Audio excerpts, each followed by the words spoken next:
সবেমাত্র পড়াশোনা শেষ করে বাসায় বসে আছি, এই অপেক্ষায় যে কোনো এক রাজকুমার আমাকে নিয়ে তার রাজ্যে চলে যাবে।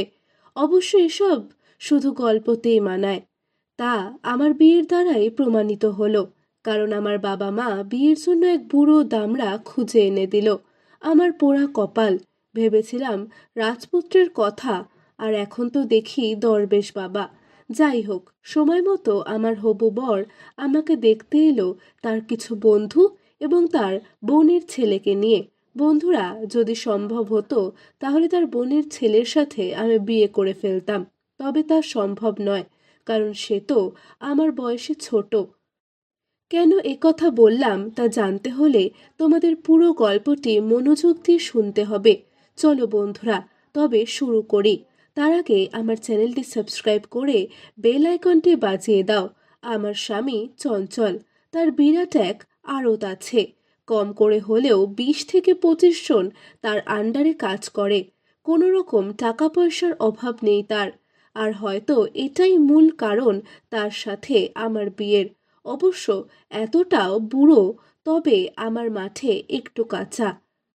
সময় পার হলে যা হয় আর কি। বন্ধুরা, যাই হোক, দুম করে বিয়েটা হয়ে গেল। বিয়ের পর ভারতের এমন কোনো জায়গা ছিল না যে আমরা ঘুরিনি। টাকার অভাব না থাকায় এসব নিয়ে কোনো সমস্যায় পড়তে হয়নি। যাই হোক, ঘোরাঘুরি শেষ করে অবশেষে আমরা বাসায় ফিরলাম। নতুন বাসা আমার উদ্দেশ্য করে কেনা হয়েছে, তাও আবার শহরের প্রাণকেন্দ্রে। এখান থেকে সব কিছুই কাছে, যে কোনো সময় ইচ্ছা করলে যে কোনো জায়গায় যাওয়া যায়। আমার স্বামীরা মাত্র 2 ভাই বোন। সে এবং তার একটা বোন আছে। তার ছোট বোনকে সে ভীষণ বেশি ভালোবাসে, আর তার থেকে বেশি ভালোবাসে তার বোনের ছেলেকে। ওই যে বলেছিলাম আমার বিয়েতে এসেছিল যে, বোনের ছেলে আমার বরের চোখের মণি। উঠতে বসতে যেখানে পারে তাকে নিয়ে ঘুরে বেড়ায়। শুধুমাত্র আমাদের হানিমুনের ট্রিপে বাদ পড়ল সে। তবুও তার যদি সাধ্য থাকতো তাকেও নিয়ে যেত। সে এবার উচ্চ মাধ্যমিক পাশ করেছে, ভালো কলেজে পড়বে। তাই তার মামা অর্থাৎ আমার স্বামী তাকে ফোন দিয়ে বলল যে সে যেন সব কিছু গুছিয়ে আমাদের বাসায় চলে আসে। আমাদের বাসায় আমি এবং আমার স্বামী ছাড়া আর কেউ থাকে না।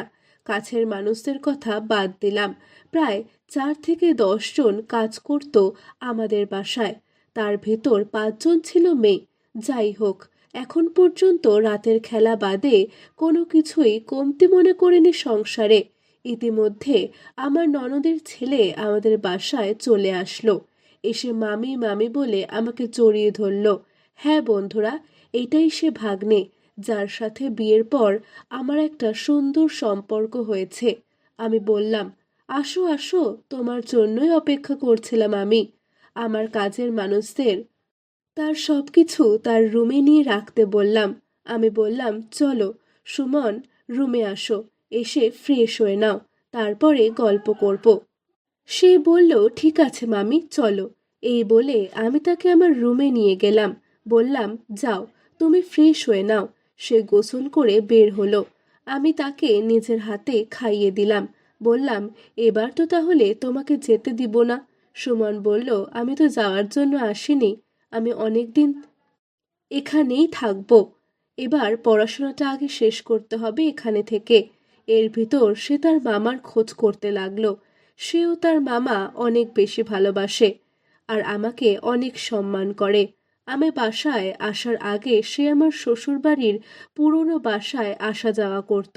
যাই হোক, রাত হয়ে গেল এবং আমার স্বামী চঞ্চল বাসায় ফিরল। এসে সুমন সুমন করে চিল্লাতে লাগলো। সুমন গিয়ে তাকে প্রণাম করলো এবং জড়িয়ে ধরল।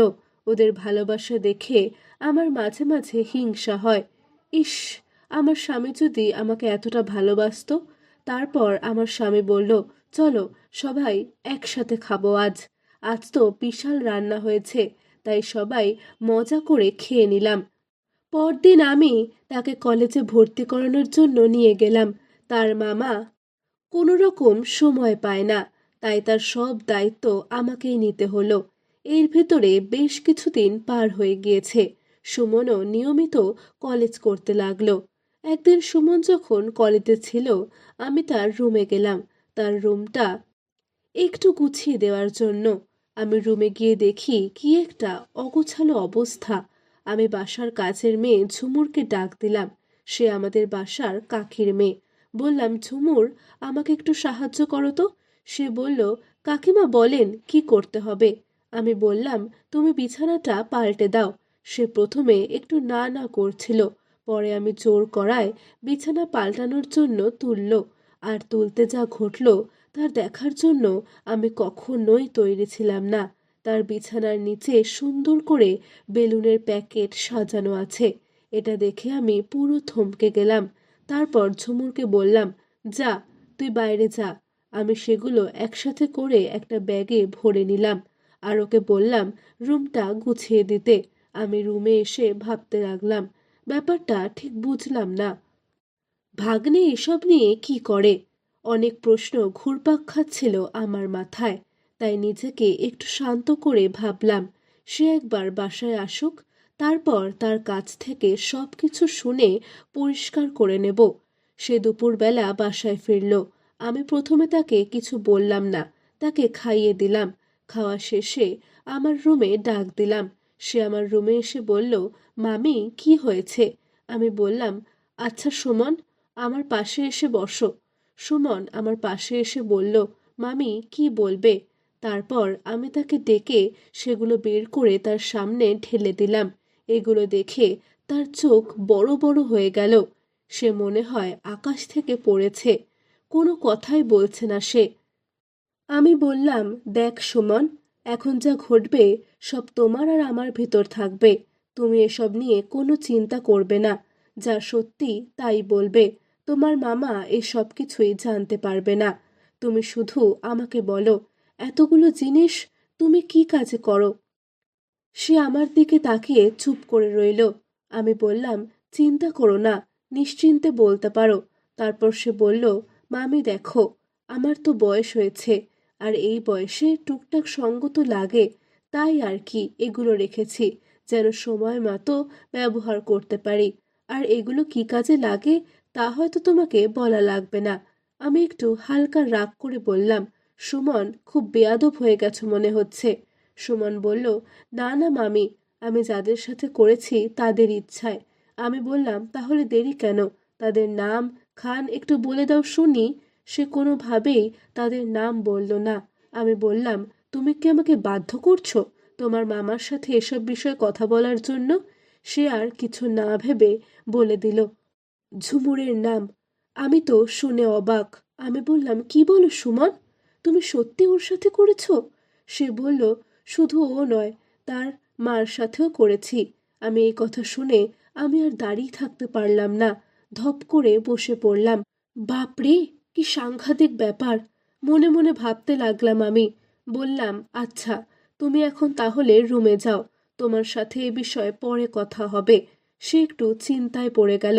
আমি ভাবলাম, এটাই হয়তো সুযোগ তাকে দিয়ে খেলিয়ে নেওয়ার জন্য। মাথায় খুব শয়তানি একটা বুদ্ধি চাপল। তাকে ব্ল্যাকমেল করে আমার জ্বালা মেটানো যাবে। তার কাছে চলে গেলাম। তার রুমে যেয়ে বললাম, এই নাও সুমন, তোমার জিনিসগুলো।